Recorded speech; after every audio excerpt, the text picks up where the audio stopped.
Bollywood silver screen presenting Godzilla.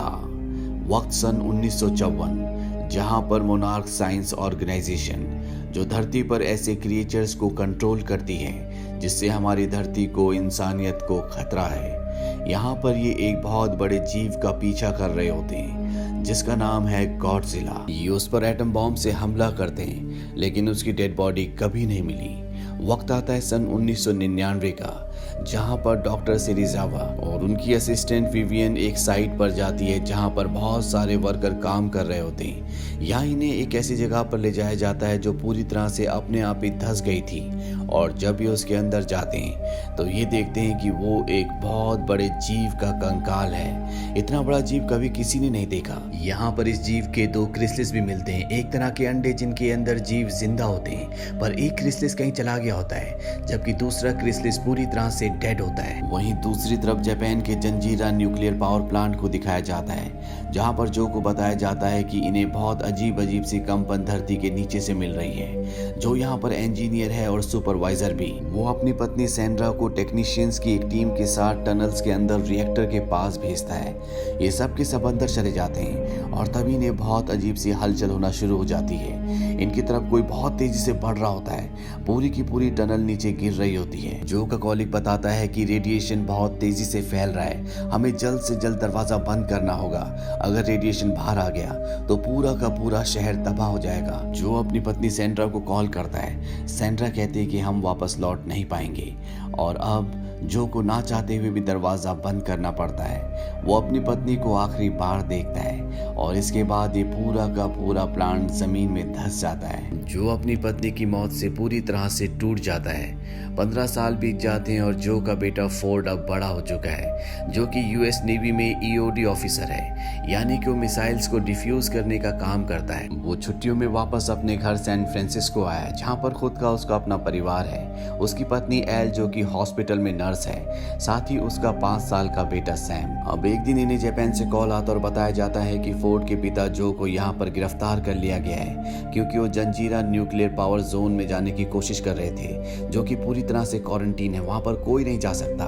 Ford Japan जाता है, वो अपने पिता को जेल से छुड़ा लेता है, और जब वो उनके घर जाता है तो वो देखता है कि आज भी उसके पिता उसी हादसे की जो 15 साल पहले हुआ था, जिसमें वो अपनी पत्नी को बचा नहीं पाए थे और उसकी मृत्यु हो गई थी, उस पर रिसर्च कर रहे होते हैं। वो अपने बेटे फोर्ड को बताते हैं कि मैं दुनिया को साबित कर दूंगा कि वो हादसा कोई नेचुरल हादसा नहीं था, बल्कि यहाँ पर कुछ ऐसा है जो हमसे छुपाया जा रहा है। पर ये साबित करने के लिए मुझे अपने पुराने घर पर जाना होगा, जहाँ पर मेरी सारी रिसर्च है, जहाँ पर मेरा डेटा है। उन लोगों ने हमें वहाँ से इतनी जल्दी निकाल दिया कि मैं तुम्हारी मॉम की एक तस्वीर तक नहीं ले पाया। पर फोर्ड अपने पिता को कहता है कि ये सब छोड़ो और वापस मेरे साथ मेरे घर चलो। फोर्ड अतीत में वापस नहीं जाना चाहता। वो जख्म जो अब भर चुके हैं, उन जख्मों को दोबारा से कुरेदना नहीं चाहता। रात को जब फोर्ड सो रहा होता है तभी उसे कुछ हलचल की आवाज आती है और वो देखता है कि उसके पिता कहीं जा रहे हैं। वो फोर्ड को बताते हैं कि मैं वापस उसी क्वारंटीन वाली जगह पर जा रहा हूँ। 2 हफ्ते पहले मुझे कुछ ऐसी रीडिंग्स मिली जैसी मुझे आज से 15 साल पहले मिली थी, जब वो हादसा हुआ था जिसमें तुम्हारी मॉम की मृत्यु हो गई थी।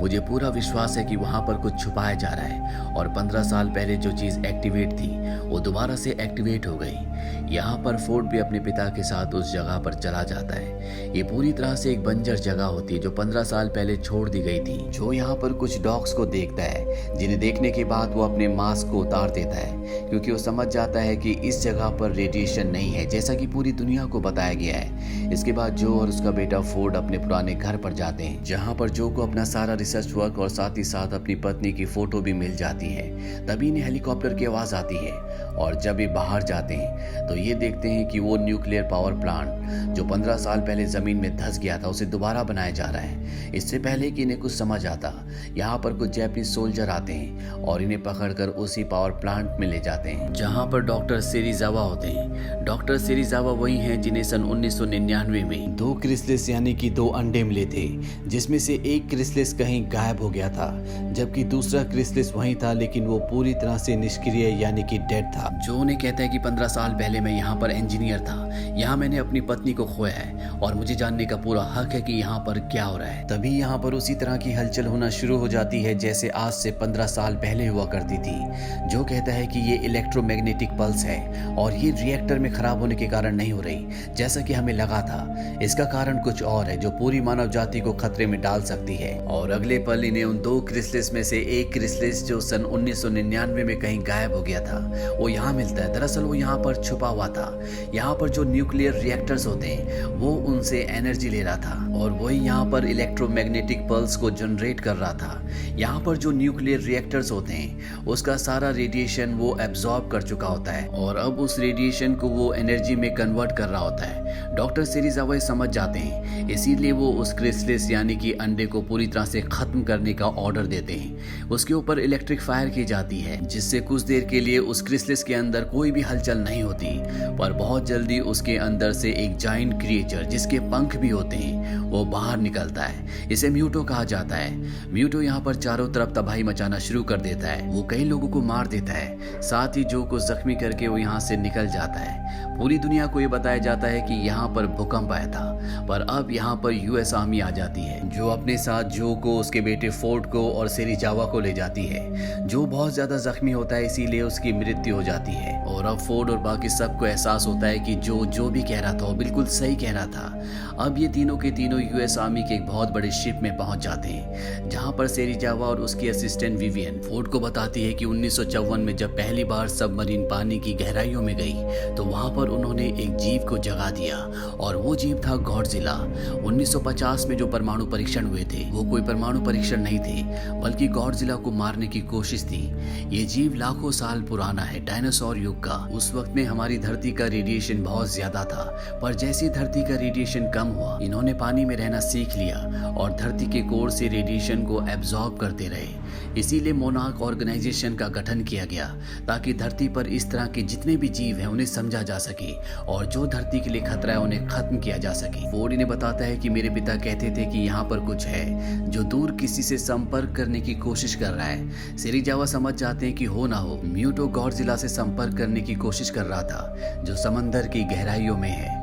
फोर्ड यहाँ से अपने घर सैन फ्रांसिस्को के लिए निकल जाता है। वहीं यूएस के एडमिरल को इन्फॉर्मेशन मिलती है कि म्यूटो ने रशिया की सबमरीन पर अटैक किया है और जब ये सबमरीन तक पहुंचते हैं तो देखते हैं कि म्यूटो उसका न्यूक्लियर का मटेरियल निकल रहा होता है क्योंकि यही इसकी एनर्जी का सोर्स है। म्यूटो जब इंसानों को देखता है तो वो अपना पैर जमीन पर पटकता है जिससे इलेक्ट्रोमैग्नेटिक वेव निकलती है और आसपास की सभी मशीन्स, हेलीकॉप्टर, ट्रेन सब कुछ यहाँ पर बंद हो जाते हैं जिससे यूएस आर्मी के कई लोग मारे भी जाते हैं। वहीं अब यूएस नेवी को इन्फॉर्मेशन मिलती है कि पैसिफिक ओशियन से कोई बहुत बड़ा जीव किनारे की तरफ जा रहा है और ये समझ जाते हैं कि ये और कोई नहीं बल्कि गॉडजिला है। इसीलिए जब वो किनारे के पास आता है तो गॉडजिला पर हमला कर दिया जाता है। गॉडजिला यहाँ से निकल जाता है। वहीं म्यूटो को दिखाया जाता है जो उस प्लेन पर हमला कर देता है जिससे फोर्ड अपने घर सैन फ्रांसिस्को जा रहा होता है, पर तभी यहाँ पर गॉडजिला आ जाता है। गॉडजिला म्यूटो पर हमला कर देता है जिससे वो उड़कर यहाँ से भाग जाता है। डॉक्टर सेरिजावा को जब ये इन्फॉर्मेशन मिलती है तो हैरान हो जाते हैं। वो सोचते हैं कि अगर गॉडजिला म्यूटो को मारना चाहता है तो उसने गॉडजिला को सिग्नल क्यों भेजे। तभी उन्हें याद आता है कि म्यूटो के साथ उन्हें एक और एग मिला था जिसे उन्होंने निवेडा में उस जगह रखा था जहां पर न्यूक्लियर का वेस्ट मटेरियल रखा जाता है। वो समझ जाते हैं कि म्यूटो गॉडजिला को सिग्नल नहीं भेज रहा था बल्कि वो दूसरे एग को भेज रहा था जो निवेडा में है। गॉडजिला ने तो सिर्फ सिग्नल्स को रिसीव किया था और जब ये निवेडा जाते हैं तो वहां ये देखते हैं कि एक और म्यूटो है जो पहले वाले म्यूटो से बहुत ही विशाल है। इसके पंख नहीं होते क्योंकि ये फीमेल है जबकि पहले वाला मेल था और एक यही कारण होता है कि मेल फीमेल को सिग्नल्स भेज रहा होता है क्योंकि ये दोनों मीटिंग करके अपने परिवार को, अपने वंश को बढ़ाना चाहते हैं। फीमेल म्यूटो इसके बाद लॉस वेगास शहर में पहुंच जाता है जहां पर वो तबाही मचाना शुरू करता है। यूएस नेवी के एडमिरल अब ये फैसला करते हैं कि वो इनके ऊपर न्यूक्लियर हमला करेंगे। डॉक्टर सेरिजावा की असिस्टेंट विवियन कहते हैं कि न्यूक्लियर हमले से और रेडिएशन पैदा होगा जिससे वो और भी बड़े हो जाएंगे। डॉक्टर सेरिजावा इन्हें कहते हैं कि मुझे लगता है कि यहाँ पर गॉडजिला इंसानों को नुकसान पहुंचाने नहीं नहीं बल्कि संतुलन बनाने के लिए आया है। वो इन दोनों म्यूटो को हरा सकता है, पर इन दोनों की बातों पर, थेरीज पर किसी को कोई विश्वास नहीं होता और अब ये उन तीनों क्रीचर्स पर हमला करने की तैयारी करते हैं जो बहुत जल्दी सैन फ्रांसिस्को की खाड़ी पर एक साथ मिलने वाले हैं। इसीलिए ये एक टीम को न्यूक्लियर बॉम्ब के साथ उस तरफ रवाना करते हैं। फोर्ड भी इन्हें ज्वाइन कर लेता है। ये न्यूक्लियर बॉम्ब पुरानी टेक्नोलॉजी का होता है, क्योंकि नई टेक्नोलॉजी जो पूरी तरह से कंप्यूटराइज्ड है वो इन क्रिएचर्स के रेडिएशन से पूरी तरह से बंद पड़ जाती है। अब फोर्ड और उसकी टीम जब ट्रेन से मिसाइल को लेकर जा रही होती है तभी इनके ऊपर फीमेल म्यूटो आक्रमण कर देती है और वो इनकी मिसाइल को निगल जाती है। अगली सुबह दिखाया जाता है कि लगभग सभी सोल्जर्स मारे जा चुके हैं, पर फोर्ड अभी भी जिंदा होता है। इसके बाद यहाँ पर आर्मी आती है और फोर्ड को और बची हुई मिसाइल्स को यहाँ से लेकर सैन फ्रांसिस्को चली जाती है। सैन फ्रांसिस्को के गोल्डन ब्रिज पर दिखाया जाता है जहाँ पर पूरी आर्मी तैनात है और कुछ ही पलों के बाद यहाँ पर गॉडजिला आता है। गॉडजिला पर ये चारों तरफ से हमला करते हैं, इसीलिए उसे जाना पड़ता है। यहाँ पर ये न्यूक्लियर बॉम्ब को भी ऑन कर देते हैं, यानी कि उसमें टाइमर सेट कर देते हैं। पर टाइमर सेट करने के बाद ही इनकी सभी इलेक्ट्रॉनिक्स की चीजें, यहाँ तक कि बोर्ड भी बंद हो जाती है, क्योंकि यहाँ पर म्यूटो आ गया होता है। वो इनकी बोट पर हमला करता है और न्यूक्लियर मिसाइल को निगल जाता है। इसके बाद वो फीमेल म्यूटो के पास जाता है और जो मिसाइल उसने निगली थी वो उस मिसाइल को फीमेल म्यूटो को दे देता है। फीमेल म्यूटो सैन फ्रांसिस्को के चाइना टाउन में, यानी कि बीच शहर में बहुत सारे अंडे दे देती है और मिसाइल को अपने अंडों के बीच में रख देती है ताकि अंडों को एनर्जी मिलती रहे। इस मिसाइल में टाइमर लगा होता है, यानी कि कुछ ही देर में ये फट जाएगी और अगर ये फट गई तो शहर के 1 मिलियन लोग मारे जाएंगे। आर्मी चाहती है कि किसी भी तरह से इस मिसाइल को शहर से दूर ले जाया जाए, इसीलिए वो एक टीम बनाती है और ये पूरी की पूरी टीम रात के अंधेरे में पैराशूट से चाइना टाउन में कूद जाती है जहां पर वो मिसाइल है। ये मिसाइल को ढूंढ लेते हैं जिसके चारों तरफ म्यूटो के हजारों अंडे होते हैं। मिसाइल फटने में अब 27 मिनट्स होते हैं। ये मिसाइल को नीचे उतारते हैं और जब फोर्ड उसे खोलने की कोशिश करता है तो वो खुल नहीं रही होती। इनके पास अब टाइम नहीं है, इसीलिए तय करते हैं कि मिसाइल को बोट पर रखकर यहाँ से दूर ले जाएंगे।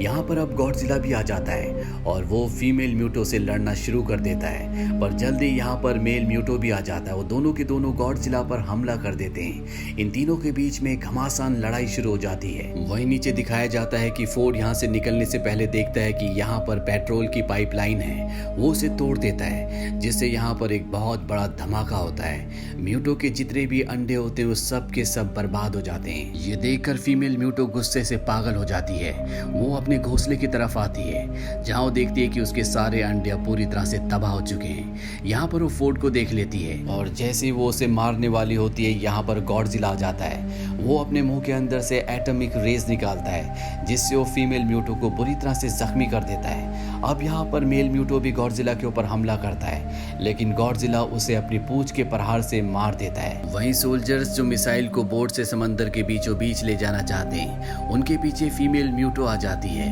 वो कई सोल्जर्स को मार देती है और अब फोर्ड यहाँ पर अकेला बचता है। वो फोर्ड को भी एक बार फिर से मारने वाली होती है कि एक बार फिर गॉडजिला आ जाता है और वो उसका मुंह पकड़कर उसके अंदर अपनी एटॉमिक रेस छोड़ देता है जिससे उसकी मृत्यु हो जाती है और इस तरह से गॉडजिला इन दोनों म्यूटो को खत्म कर देता है। फोर्ड यहाँ से मिसाइल को बोट पर लेकर आगे निकल जाता है। कुछ ही मिनटों के बाद अब मिसाइल फटने वाली है। वो बहुत बुरी तरह से जख्मी होता है, इसीलिए वो कुछ भी नहीं कर पा रहा होता और तभी हेलीकॉप्टर से उसे ऊपर खींच लिया जाता है। बोट में जो मिसाइल होती है वो समंदर के बीचों बीच जाकर फटती है जिससे शहर को, नागरिकों को कोई भी नुकसान नहीं होता। अगली सुबह दिखाया जाता है कि फोर्ड अपने परिवार से मिलता है, साथ ही गॉडजिला भी शहर में निढाल पड़ा होता है। सबको लगता है कि गॉडजिला मर चुका है, लेकिन अगले पल वो अपनी आंखें खोलता है और एक बार फिर से वो समंदर की गहराइयों में चला जाता है। गॉडजिला जिसे सब भक्षक समझ रहे थे वो सबका रक्षक निकला। इसके आगे की कहानी का लिंक हमने नीचे डिस्क्रिप्शन में दिया है। ये फिल्म सन 2014 में रिलीज हुई थी। IMDb पर इसकी रेटिंग है 6.4। इस फिल्म का बजट था $160 मिलियन और बॉक्स ऑफिस पर इसने कमाई की थी $529 मिलियन की। उम्मीद करते हैं कि ये कहानी आपको पसंद आई होगी।